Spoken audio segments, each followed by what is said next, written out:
they're cracking and bullshitting with their friends. That's what they're doing. And they need to be able to go home and not have any issues. Yeah. And so you combine that, which is absolutely valid, with that's actually what they want too. It's not just us looking out for them. It is part of that. The other part, that's what they like. Okay. Like the customer base, low alcohol, high flavors. that's what they like. True. And then I took it as a challenge as a brewer. I was like, okay, well, this is fun. Yeah. How flavorful can I make a beer, and how low can the alcohol be? Oh. See, that's the other thing is getting all the flavors in there and then making sure that alcohol is is super saturated. Stays at par. And all these beers are like that. Everyone on that board has a lot of flavor, but they're super light. Now I do screw around with bigger beers. So we have our Gruesome Newsome IPA series. Okay. I did see some of those. Yeah, a West Coast IPA, so real classic, not hazy at all. Right. Little Crystal 40 in there, a little darker color. It's kind of like this patio, Big Brother in a way. And it flirts around between 6.2 and 6.8. Wow. And that's a fun one. And when that one's on, we actually have to cut people off sometimes. No, it's got worse. I mean, because what they'll do is, they'll sit there and pound 4 of them in like 45 minutes. Oh, no. Right? or less than that. And we've learned we have to cut people off. Like we have to tell them, hey man, you're about to order your 4th one. Before I give you your 4th one, man, I need you to Eat some peanuts, chill drink out for some a little water. bit, go get some water, eat some peanuts, man. I'll get you one in 30 minutes or something. Right. Most of the time they just leave. Yeah.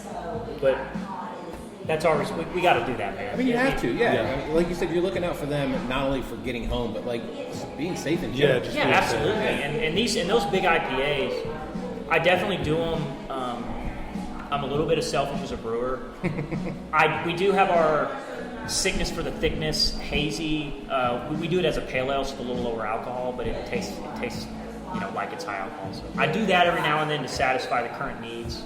I enjoy it; it's fun. Yeah. But I really like that classic West Coast IPA style. Yes. I really. Well, I mean, you had it so much when you were opening.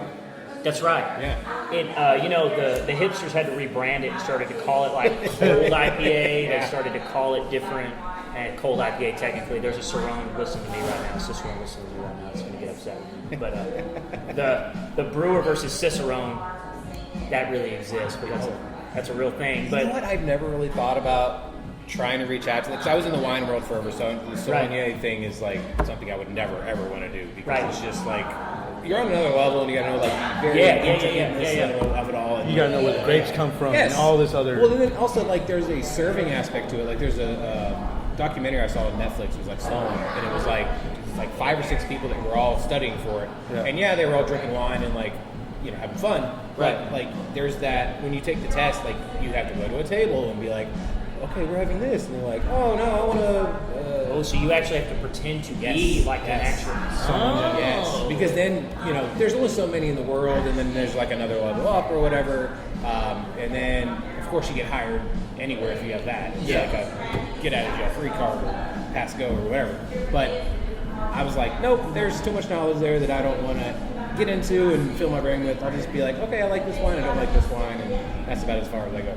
I feel the same way with beer. Like I enjoy learning about the process, but I'm never going to be like, oh, I taste this little thing in here and this little thing in here. So it's funny you said that. You were talking about that's a really good point, actually. If you don't mind, I just want to make a point. You were talking about, first I want to clarify for everyone, I'm fully aware that cold IPAs ferment at a lower temperature. I get it, so let's not get hung up on that little fact there. But to clarify what I meant earlier was what I mean by West Coast style is I just like that super clean finish on a West Coast IPA, right? I like that slight malty character to balance it out. I just really like that. When a good West Coast IPA, you take a sip of it and you're like, damn, and you're ready for another sip. Yep. That's why they're dangerous in a way, because you got yourself a 6.5 IPA that drinks like a freaking little pale ale, and I love that. That's my favorite. But I want to hone in on something interesting about, you mentioned what you can taste and sitting there and discerning all the little... Right, you're dissecting in your brain. Exactly. So what I focus on as a brewer is I focus on what is discernible to the customer and what isn't. So I'm not going to get lost in the weeds about the micro aspects of the parts per billion of the sulfate of this. If all my numbers check out, my gravities check out, my pH is fine, and the customer likes what they're drinking and they like the flavors that are discernible to them, I just push all that extra stuff to the side. Because at the end of the day, the customer's got to like what they're tasting. And they got to want to drink another one. Which is what's fun about this system, being so small, is I get immediate feedback for a recipe. True. You know, I've got a recipe on roughly 9 days after I brew it. Okay, nice. Because I use a certain type of yeast that ferments hot and fast. Okay. And I can get that turnaround quick. So I'm going to know immediately if that recipe is worth a shit or not. Wow, that's awesome that you can turn it around that fast. That's right. Now, how many, I guess how many are you brewing it, like, let's say with a month calendar, how many beers are you making at a time? Okay, I can answer it this way. We brew once a week, sometimes twice a week. Okay, there you go. Yeah, right. So that cold beer, which is what I think you're having. Yes. Which I love Kolsch. This is fantastic. Nice and clean. Yes. Yeah, exactly. Lots of flavor, but only 4.2. Exactly. Just like a Coors Light. That's the idea. That beer, we sell 4 barrels of it a month. Whoa. We sell a barrel a week. That's insane. So I have to turn over my 2-barrel Bright tank because we serve out of Brights. Yeah. I turn the 2-barrel Bright over once every 2 weeks. That's insane. That's how much of that they drink. And if we don't have it, Yeah. we'll do a horrible weekend. Because we've had instances where 2 and 3 blow, right? 2 and 3 are gone, and all we got is cold beer. You're good. You're good. You'll be fine. But if it's the other way around and we don't have cold beer in the other two, You're gonna be super dead. You'll be super Crazy. slow. And I imagine a lot of people that have come in really don't even know what Kolsch is, but once they have this, they realize nice, clean, good flavor. But like that name Kolsch, they not know. They know what a lager is, but they don't know what Kolsch is. Which is why I don't call it a lager, because it's not. Yeah. It tastes and looks exactly like a German Pils, like a light Pils. Good, very good color. But the thing is I don't want to call it that because it wasn't lager. Mm-hmm. It's actually not a Kolsch. Okay. But that's the term that it's closest to. Gotcha. For marketing purposes. It's essentially what it is it's like a super light European pale ale. Nice. Is what it is. Yeah. But if you say pale ale, people think super hot. Yeah, If they true. see pale ale, hops. Right? So And then that just kind of triggers something in their brain, and then maybe they're like, no, we're not going to drink that. Yeah. because the hops and the malt are a Kolsch, but the yeast is not a Kolsch yeast. Okay. Interesting. So it's like 75% Kolsch, 25%. So it's a blend beer. It is. All of these are blend beers. So every one of the beers on the board uses the same yeast. Gotcha. Okay. Except if I do a Hefeweizen, which requires a specific yeast, which we do. We do those 2 or 3 times a year. Yeah. Or if I do a Saison. Oh wow. Otherwise, we use the same yeast for everything. Now, I know that a lot of the big breweries also don't do the saisons. How does that work down here? Because I'm not trying to generalize anybody here in small town Corsicana, but some of the taste buds might be leaning more toward maybe the Coors Lights or the lagers or whatever. How does the saison work down here? A Saison, what's funny about it is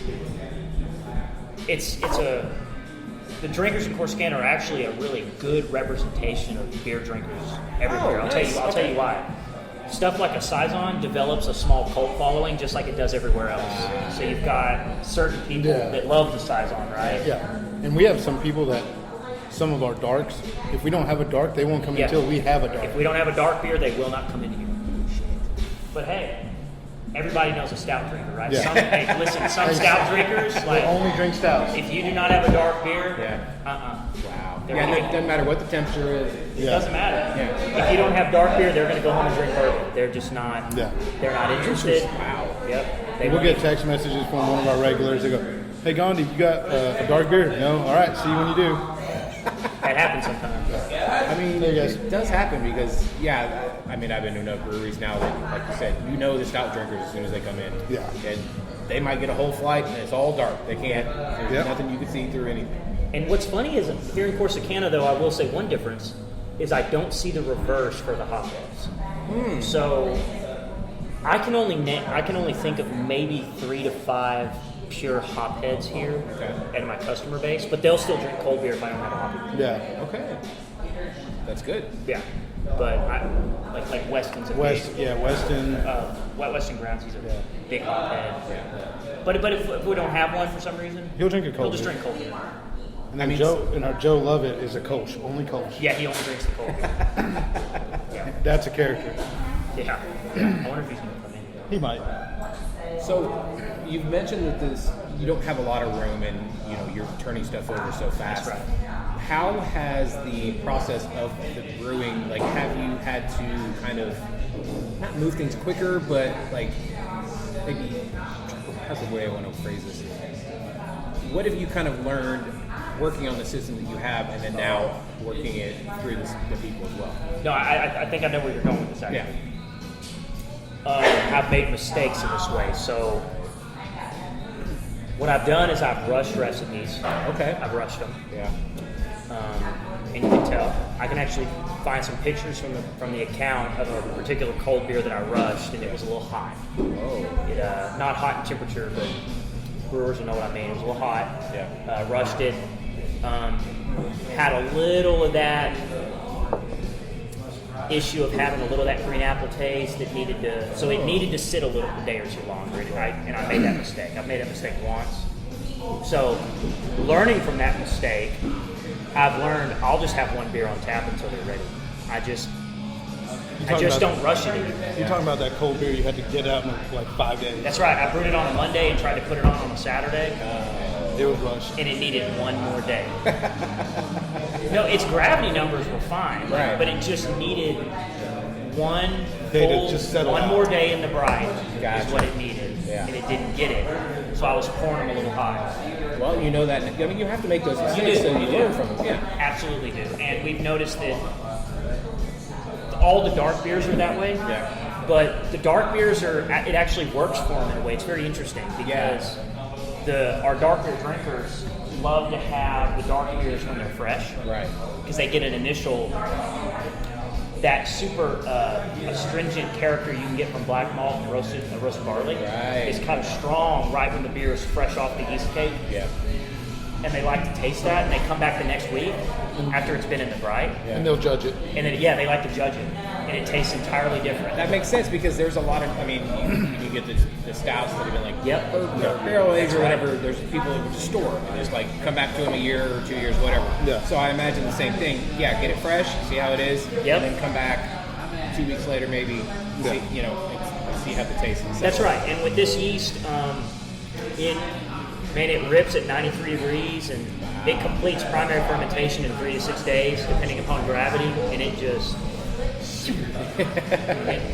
it's expensive, but it's worth it. Right. And it's super clean. That's why it can produce a lager-like beer like that, or it can do a stout, or pretty much anything. Now, what is this yeast you keep talking about? It's I'm going to pronounce it a certain way, and then we're all going to argue about it, and that's fine. But the way I've read it, it's pronounced Quake. Quake? People call it Kvike. Oh, okay. So it's but I use the Lutra strain, which is Lutra, Lutra. Gotcha. And it is super clean. It's known for 3 things. Extremely high alcohol tolerance, up to 15%. It can rip at between 93 and 95 degrees maximum. Right. And it's done super fast. And it's clean. It's very, very clean. Wow. Now, how did you discover to do this? Home brewing. Okay. I first discovered it as a home brewer. But I didn't discover Lutra as a home brewer. I discovered the more popular ones, which are like Cornendale, Hothead, Voss. The real popular one is Voss. Right. Those have definitive, specifically Voss and I think Cornendale as well. But Voss has a real citrus character, esters to it. Cornendale is more of like a fruity character to it. So you can make really fun. You essentially take like a saison recipe, and then instead of using a saison yeast for clove and black pepper, you use like a Voss or a Cornendale, and then you're going to get like a super fruity ester. Right. And they're fun. They're really fun to make. That's awesome. Yeah. That's really cool that you discovered that, and it's obviously helping you, run through things so quick too. Yeah, and it's not a secret. I mean, I'm not one of those brewers that's like, just absolutely pretend that I hold some secret or something. Like the Norwegians and the Finns have been, and the Swedes have been, the Scandinavians have been using this type of yeast for hundreds of years. I mean, that's where it got developed. That makes sense. That's probably also where the name came from. As well. Correct. It was developed to be